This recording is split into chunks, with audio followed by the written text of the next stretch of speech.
Hi everyone, my name is Verity. Welcome back to my channel. Today I want to talk to you about my top 5 favourite underrated Stephen King books. I know Stephen King's talked about a lot on BookTube, and very often the same few books get talked about repeatedly, but there are some great books of his out there and they're not always the most popular choices and the most commonly read, so I just wanted to talk to you today about some of those which are my favourites. So in 5th position in this ranking is 2008's Doomickey. So in this book we follow Edgar Freemantle, who is a man who works in construction, and I think Minnesota, and he's involved in this really awful construction accident in which he loses his arm, he's got terrible head injuries, he needs extensive rehabilitation, and in the aftermath of that accident his marriage breaks down and he's in a really bad way. So he decides, based on his therapist's suggestion, to make a move and to move away to Florida. So he goes to this place called Doomickey, moves into this little beachside house there, sets up a new life. He takes up painting, he makes this friend called Wireman who lives nearby on the beach, and for a while it seems like things are looking up. However, then some kind of strange things start to appear in his pictures, some of the things he paints become quite sinister, and he begins to wonder if they are connected to the mysterious disappearance of 2 little girls in the 1920s who were the missing sisters of this woman called Elizabeth, who Wireman actually cares for in her old age. So he begins to investigate this mystery and wonders if all these sinister things are connected. I really enjoyed the setting of this book. The Florida Keys made a nice change from New England that we often see in Stephen King books. We had the beachside setting, which was really nice, and the storms and the hurricanes made for an exciting backdrop and a nice change to snow. I loved the friendship between Wireman and Edgar in this story. It's a real buddy situation and he's a really great character. And I also like the realism involved in describing Edgar's injuries and the pain he sustained and how he responds to that and how he deals with it. I think it's quite telling that this was written after Stephen King had his really awful and famous accident, and I think you can see where he draws on his own experiences and the awful things he must have had to put up with after that to add realism to Edgar's situation in this. So that's Doomickey, and I think it's well worth a read if you haven't picked it up already. Next, and in 4th position, we have 2009's Under the Dome. I don't think this is a particularly popular choice. I feel like a lot of people don't really enjoy this book, but it is one of my personal favourites. So in this book we follow a huge cast of characters in the fictional town of Chester's Mill, and mostly from the perspective of a war veteran and a short order cook called Dale Barbara. He's wanting to leave Chester's Mill really, but he finds that he can't, and he ends up involved in the situation in which the people find themselves. So the people of Chester's Mill are going about their business one day, just doing normal stuff, when all of a sudden a mysterious and invisible dome literally comes down and cuts them off from the rest of the world. They're trapped behind this invisible barrier. It has unfortunately got a very similar plotline to the Simpsons movie, which I think is kind of one of those things that maybe make people rank it lower than some of his other books. However, we end up with the characters in a much more horrific situation as chaos ensues, supplies start to run out, they wonder why they're trapped behind this barrier, and then the kids start having terrifying premonitions about what's going to happen on Halloween night, and that something sinister is going to happen as well as having a dome trapped on the top of them. I really loved the small town vibes in this book and the big cast of characters because it brought to mind The Stand, where there's a lot going on and we follow people as they're struggling with this dome and the situation in which they find themselves. And it's good to see the perspective of how many people it affects, and I liked the small town vibes, which was kind of similar to it in that respect. I also really enjoyed the idea of a big dome just coming down and cutting everybody off from the rest of the world. I thought that was a cool idea, and also the horror that happened when it did come down, because it literally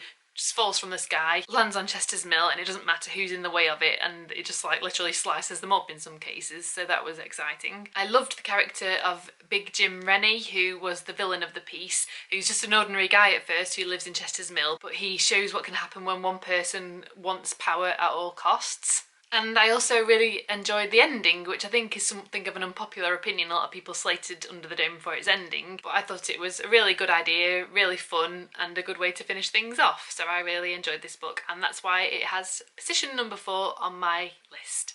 And next, at number 3, we have Needful Things from 1991. I read this book at a similar time to when I read Salem's Lot, but I actually much preferred this one and thought it was a much better story and a much better idea overall. In this book, we again have another really big cast of characters in a small town, and this time we're back in Stephen King's fictional town of Castle Rock. So one day in Castle Rock, this new store called Needful Things opens, and it's kind of like an oddities and knickknacks shop, and the townsfolk go in somewhat curiously, wondering what they're going to find there, and each one, to their utmost surprise, finds that the shop has in store exactly what they most dream of. So for one little lad called Brian, it's a signed baseball card that he's always wanted. For a woman, it's a vase, a posh vase that she would dream of having in her house. And then they not only find that the products are there that they dream of, but they're also priced so reasonably that they can actually afford to buy them. But there's a catch, because on top of the purchase price,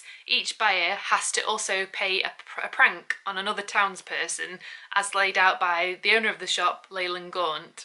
At first, these pranks start out pretty harmless, but as the book goes on, they start to get more and more dangerous, and total anarchy ensues and real horror in the scenes that some of the people find themselves in. In fact, some of these depictions of what happens as the people go about playing their pranks result in some of the best horror that I think Stephen King has ever written, and some of my most favourite scenes. So my favourite thing about Needful Things were the small town vibes and the big cast of characters again. I thought Leyland Gaunt was a really great villain, really sinister and very memorable. And I really enjoyed the increasing fear and the discomfort that came about as these pranks gradually got worse and worse. It's one of my favourite Stephen King books that he's ever written, and one that's definitely very underrated.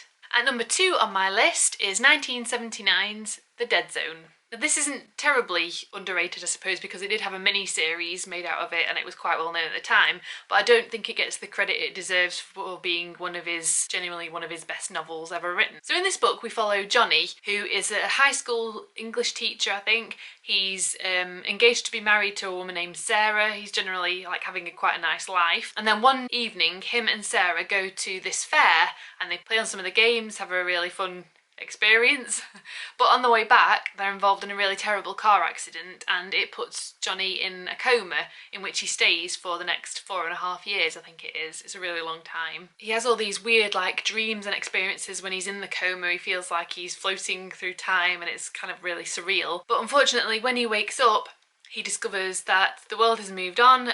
Sarah's moved on, she's with somebody else because nobody expected him to live, he's got no job, and his life is just completely different, even though it feels like no time at all from when he went to sleep to when he wakes up. Everybody else has moved on. However, when he wakes up he also discovers that although he's lost most other things, he has gained a clairvoyant ability to predict the future when he touches people and certain objects. So people get wind of this special ability that he's now got and he becomes somewhat famous.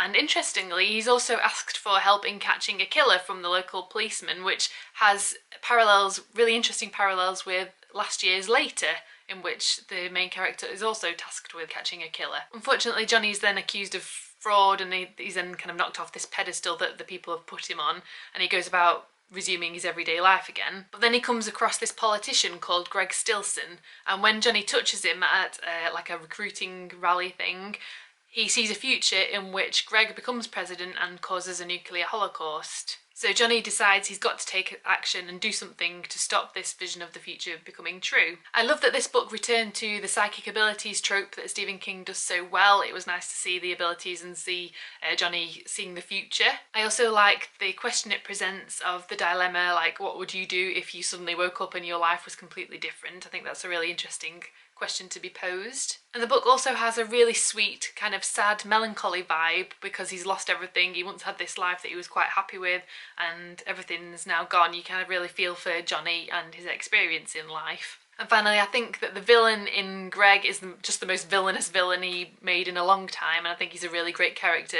We also know from the outset that he's going to be a villainous villain because he kicks a dog.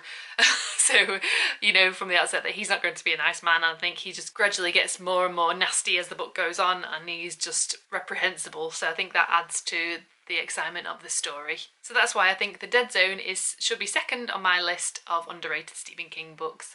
And finally, first position on my list goes to one I never hear anybody speaking about on BookTube, but is one of my all-time favourite Stephen King books, is Full Dark No Stars from 2010. This is actually a short story collection rather than a novel, but as I say, it's actually one of my favourite Stephen King books at all, never mind one of his short story collections, and that's why it gets first place on this list. It's not one of his longer collections, as you can see. It's not the biggest book, not the thickest. It's got 4 stories within it, but I think that they are some of the most memorable stories he's ever told. So we have 1922, Big Driver, Fair Extension and A Good Marriage. I think 1922 is the one that does get talked about the most out of this collection, and in fact I think it was reissued as its own novella quite recently, so I did see a few people reading that, and that one has parallels with James Herbert's Rats, so I think you can kind of guess what that one might be about. But actually that's probably my least favourite in this collection, although it is still a good story. There's also Fair Extension, which kind of fits in with Needful Things in that it's about a man who finds himself in trouble and tries to bargain his way out of it, and what happens when he makes a sort of pact with the devil. However, my favourite 2 in this are Big Driver and A Good Marriage. In Big Driver we follow Tess, who's a novelist, and she's going to do this talk at a local library, and on her way back she takes a shortcut down this like back country road, which is never a good idea if you've seen Wrong Turn, and she finds herself in just the worst predicament imaginable, and after that it turns into a revenge story as Tess tries to get her own back after what happens, which I won't describe because it'll spoil it for you. I thought Big Driver was just such a memorable and such a great story that I still find myself thinking about the scene along the back road today,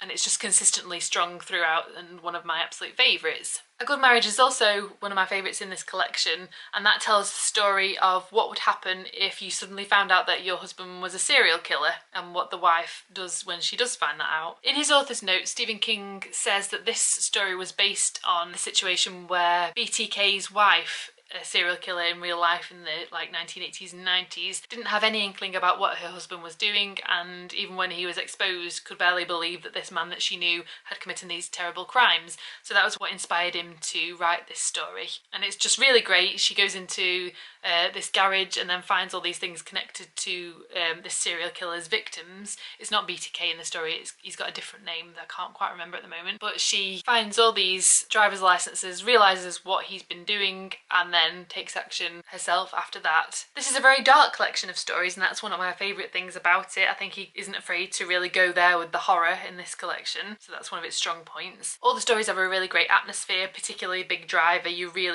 That back road really comes alive, and the little hut that she ends up in, the pipe. So yeah, it's a really atmospheric collection. And I also enjoyed the fact that 2 of these stories in particular have very strong female characters. I thought that was a really nice touch. But this is a collection I still find myself thinking about to this day. All the stories are still really memorable, even though I read them more than a decade ago now, and it's one I want to reread quite soon. I think it deserves first place on my list and should be talked about in general more because it's one of his best books ever. So that's it for my list of top 5 underrated Stephen King books.